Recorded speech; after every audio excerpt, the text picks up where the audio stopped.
Shalom shalom anak-anak HFO, apa kabar kalian semuanya, khususnya kelas 3B. Apa kabar? Harapkan kalian tetap sehat dan semangat dalam pembelajaran pada pagi hari ini ya. Sekarang kita sudah masuk di pembelajaran yang kedua. Kita sama-sama buka halaman 52 pelajaran IPA. Oke? Ikutin, perhatikan yang Miss bacakan. Menurut kalian yang penting, kalian garis bawahi. Energi listrik dalam kehidupan. Dengan melakukan olahraga berarti di dalam tubuhmu terjadi perubahan energi, yaitu energi kimia dari makanan berubah menjadi energi panas, lalu berubah menjadi energi gerak. Apakah hanya pada makanan saja terjadi perubahan energi? Apakah perubahan energi hanya terjadi di dalam tubuh manusia? Perubahan energi banyak terjadi di sekitar kita. Marilah kita pelajari lebih lanjut contoh-contoh perubahan energi. Yang pertama adalah perubahan energi listrik menjadi energi panas. Perubahan energi listrik menjadi energi panas dapat kita amati pada beberapa alat rumah tangga seperti setrika listrik, ya, kompor listrik, teko listrik, dan penanak nasi atau rice cooker, ya. Di dalam alat-alat tersebut terdapat elemen pemanas. Ketika dialiri arus listrik, elemen pemanas menjadi panas, ya. Lalu yang kedua, perubahan energi listrik menjadi energi cahaya. Perubahan energi listrik menjadi energi cahaya dapat kita lihat pada lampu. Saat ini ada dua jenis lampu yang banyak digunakan, yaitu lampu pijar dan lampu neon atau lampu tabung. Saat saklar dinyalakan, arus listrik mengalir dan membuat lampu menyala. Selain lampu, perubahan energi listrik menjadi cahaya juga terjadi pada layar televisi dan layar komputer. Lalu yang ketiga, perubahan energi listrik menjadi energi gerak. Contoh perubahan energi listrik menjadi energi gerak dapat kamu lihat pada beberapa alat seperti kipas angin, mixer, bor listrik, gergaji listrik, dan mesin jahit listrik. Bagaimana alat-alat tersebut dapat mengubah energi listrik menjadi energi gerak? Alat-alat tersebut dapat mengubah energi listrik menjadi energi gerak dengan bantuan motor listrik sehingga poros atau as pada alat-alat listrik bergerak. Kemudian yang keempat, perubahan energi listrik menjadi energi bunyi. Perubahan energi listrik menjadi energi bunyi terjadi pada beberapa alat, misalnya bel listrik, ya. Kalau di rumah-rumah yang mungkin di antara kalian juga ada, ya, ada bel rumah. Jadi kalau ada tamu datang, misalnya tidak ada orang atau pintunya tertutup, pasti tekan bel, ya. Nah, bel rumah, kemudian bel listrik, lalu sirene, radio, dan televisi. Ketika dialiri arus listrik, maka alat-alat itu akan mengeluarkan bunyi.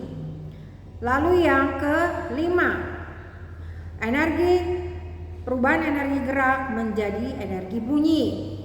Perubahan energi gerak menjadi bunyi contohnya terjadi saat seseorang memainkan alat musik.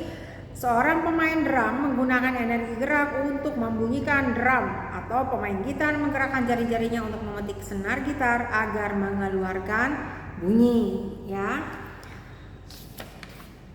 Kemudian yang keenam, ya, perubahan energi cahaya menjadi energi listrik, ya, menjadi energi listrik. Pada pembangkit listrik tenaga surya, cahaya matahari ditangkap kemudian diubah menjadi listrik oleh alat yang disebut panel surya. Nah, ini adalah contoh alatnya. Ini contoh alat panel. Namanya panel surya, ya. Panel surya. Selanjutnya, perubahan energi gerak menjadi energi listrik. Pada pembangkit listrik tenaga air dan tenaga angin, aliran air dan angin akan memutar turbin.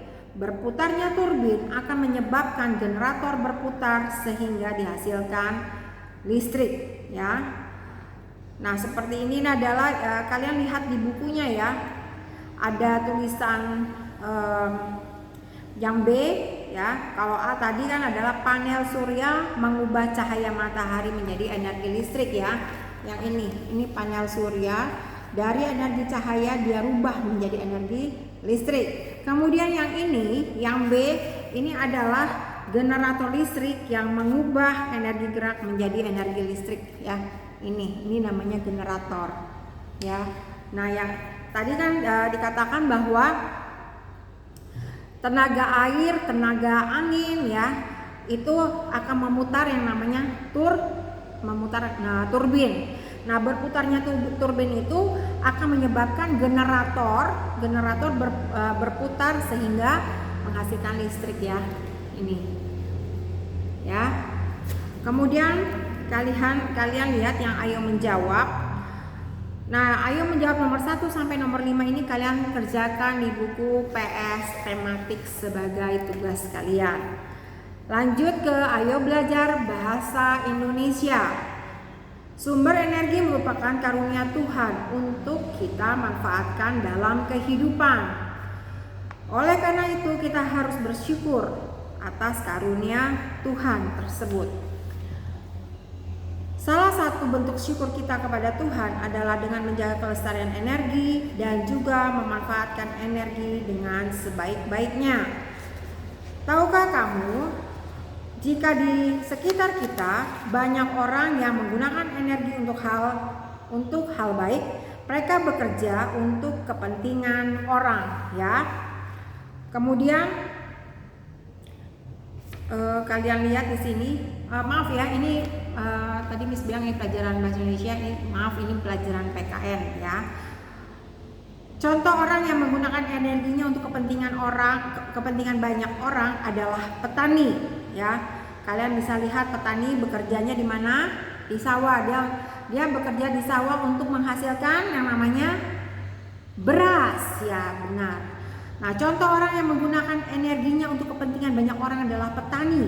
Coba bayangkan apa yang akan terjadi jika petani tidak bekerja. Tentu tidak akan ada makanan untuk kita makan karena makanan umumnya berasal dari hasil pertanian.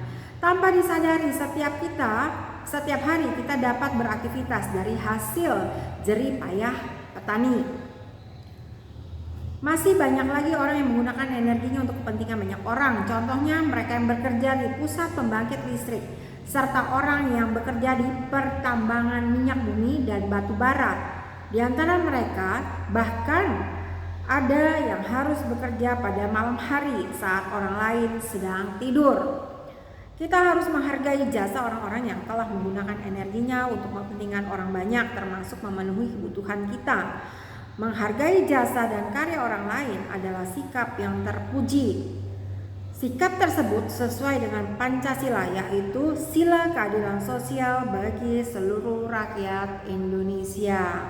Ya, nah kalian bisa lihat gambar ini adalah pekerja di pertambangan yang bekerja di tengah laut ya, untuk menghasilkan yang namanya minyak bumi. Ya, ini dia. Ya, untuk mendapatkan minyak bumi. Oke. Nah, pelajaran kita pada hari ini sampai di sini.